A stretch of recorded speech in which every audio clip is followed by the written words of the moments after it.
Salam sejahtera Malaysia, denyut nadi suara rakyat bergema di channel ini. Jangan lupa tekan butang subscribe, like dan share. Malaysia kita punya, cintai Malaysiaku, kita jaga kita.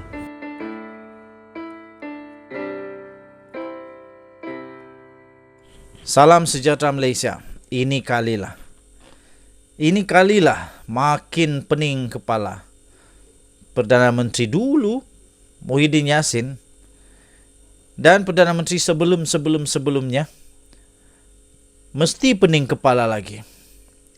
Kerana ada satu lagi yang baru saja diterbitkan pukul pagi tadi 16 Januari. Baru sebentar tadi Perdana Menteri Datuk Seri Anwar Ibrahim sekali lagi mendedahkan perkara yang amat dahsyat berkenaan dengan penyelewengan, keterlanjuran, kecurangan wang yang terdapat dijumpai di dalam banyak fail di Kementerian Kewangan.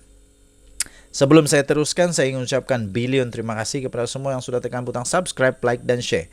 Bagi yang belum, saya mohon untuk tekanlah butang subscribe, like, share dan komen.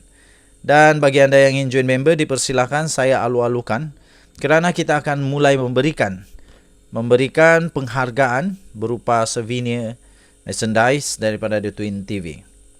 Okey, pegawai dan kaki tangan awam perlu menegur sebarang keputusan yang dibuat oleh menteri, termasuklah Perdana Menteri, jika ia didapati melanggar peraturan. Inilah mentaliti Anwar Ibrahim yang best. Berani ditegur, berani dikritik, tapi kamu jangan fitnah. Masalahnya orang sekarang yang kritik Anwar kononnya kritik tapi fitnah. Bila Anwar Ibrahim buat tindakan saman di mahkamah dan sebagainya, timbul pula suara kata Anwar Ibrahim ni Perdana Menteri saman. Bukan, tapi kamu yang minta saman. Apa boleh buat, kamu yang fitnah. Jadi Anwar Ibrahim kena pertahankan diri dia dengan cara menyaman. Bukan sekadar menafi. Jauh sekali, janganlah pergi buat sumpah-sumpah tu, tak baik tau. Sumpah okey, tapi kalau tak betul nanti siapa yang susah? Nanti di dunia akhirat nanti siapa yang susah? Jadi Perdana Menteri Malaysia sekarang ni, Datuk Seri Anwar Ibrahim, sangat bagus kerana beliau menerima kritikan dengan baik. Sehingga dia pun berkata kalau ada masalah, ada keputusan yang tak betul, itu harus ditegur, termasuklah Perdana Menteri. Perdana Menteri Datuk Seri Anwar Ibrahim berkata, pegawai yang melaksanakan arahan yang mengandungi apa saja yang disifatkan sebagai keterlanjuran tidak boleh dipersalahkan. Berikutan ia diminitkan oleh menteri menyebabkan mereka mematuhinya.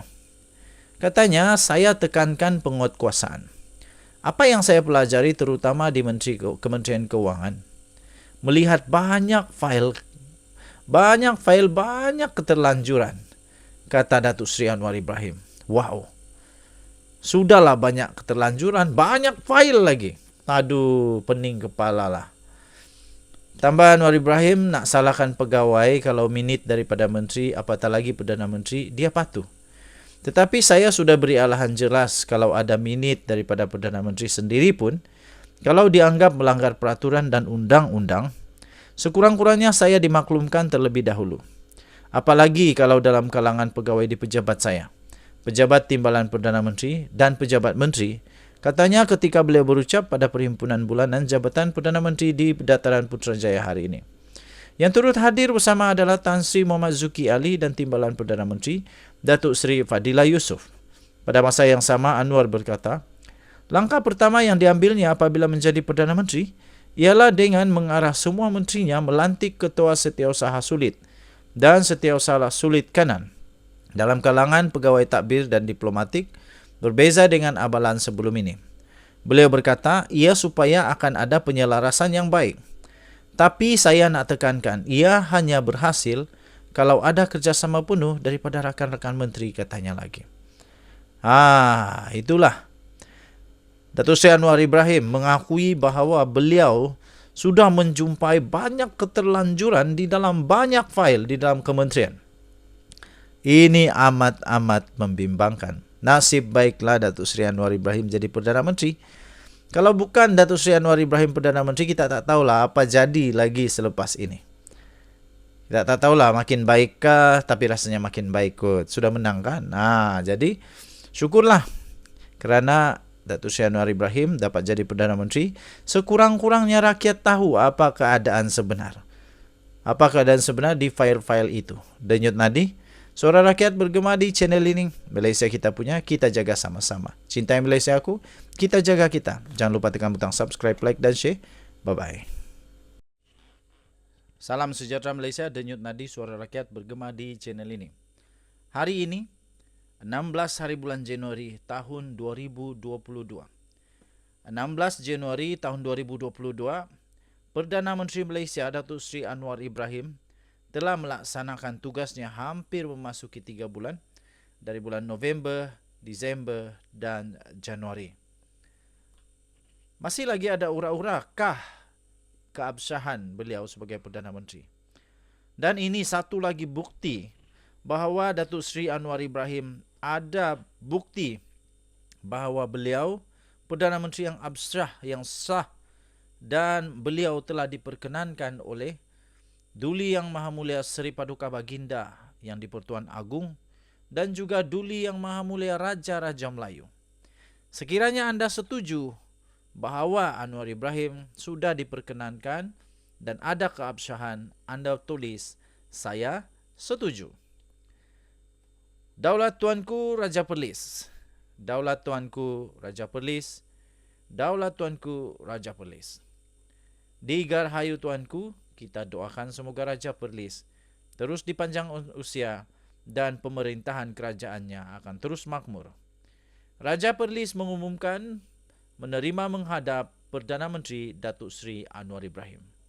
Pada pendapat saya, ini adalah bukti bahawa Datuk Seri Anwar Ibrahim memang sebenarnya adalah seorang Perdana Menteri yang sah. Masakan tidak, beliau sudah berjumpa dengan semua raja-raja Melayu di Malaysia untuk menghadap sebagai Perdana Menteri. Dan ini bagi saya membuktikan bahawa perbincangan di antara Raja-Raja Melayu dan Seri Paduka Baginda yang di-Pertuan Agong telah menemukan satu titik penyelesaian kepada kemelut itu. Dan saya setuju Datuk Seri Anwar Ibrahim memang keabsahannya jelas sekali. Jelas sekali. Raja Perlis Tuanku Syed Sirajuddin Putra Jamalulail berkenaan telah menerima menghadap Perdana Menteri Datuk Seri Anwar Ibrahim di Istana Arau pada hari ini. Berangkat bersama ialah Raja Muda Perlis iaitu Tuanku Syed Faizuddin Putra Jamalulail. Turut hadir adalah Menteri Besar Perlis Muhammad Shukri Ramli dan Setiausaha Kerajaan Negeri Perlis iaitu Datuk Seri Hasnul Zamzam Ahmad. Sesi menghadap Raja Perlis itu yang pertama buat Anwar Ibrahim sejak pengerusi Pakatan Harapan PH itu dilantik sebagai Perdana Menteri ke-10 pada 24 November tahun lalu. Selepas sesi menghadap itu, Anwar dijadualkan mengadakan perjumpaan bersama Ketua Jabatan dan Pegawai Kanan Persekutuan di Dewan Wawasan 2020. Okey, tahniah diucapkan kepada Yang Amat Berhormat Perdana Menteri Datuk Seri Anwar Ibrahim yang pada pendapat saya ini bukti bahawa beliau memang disahkan, diterima, diabsahkan dan diperkenankan oleh Kebawah Duli Yang Maha Mulia Seri Paduka Baginda yang di-Pertuan Agong dan Raja-Raja Melayu. Dan dengan itu pada pendapat saya, tidaklah layak ke mana-mana pun individu di Malaysia sekarang ini untuk mempertikaikan keabsahan pelantikan Datuk Seri Anwar Ibrahim sebagai Perdana Menteri. Kerana beliau telah diterima dengan baik oleh Raja-Raja Melayu, diterima dengan baik oleh Majlis Raja-Raja Melayu dan juga pelantikan beliau bukan pelantikan sembarangan. Tetapi telah diperhalusi oleh termasuklah Seri Paduka Baginda yang di-Pertuan Agong dengan undang-undang, dengan banyak lagi macam proses-proses perbincangan dan sebagainya. Sehingga beliau diterima, diperkenankan, layak menjadi Perdana Menteri Malaysia. Jika Anda setuju, sila tinggalkan komen Anda. Demi Pertiwi. Anwar Demi Pertiwi. Daulat Tuanku Raja Perlis. Denyut nadi suara rakyat bergema di channel ini. Kita jumpa lagi. Bye-bye.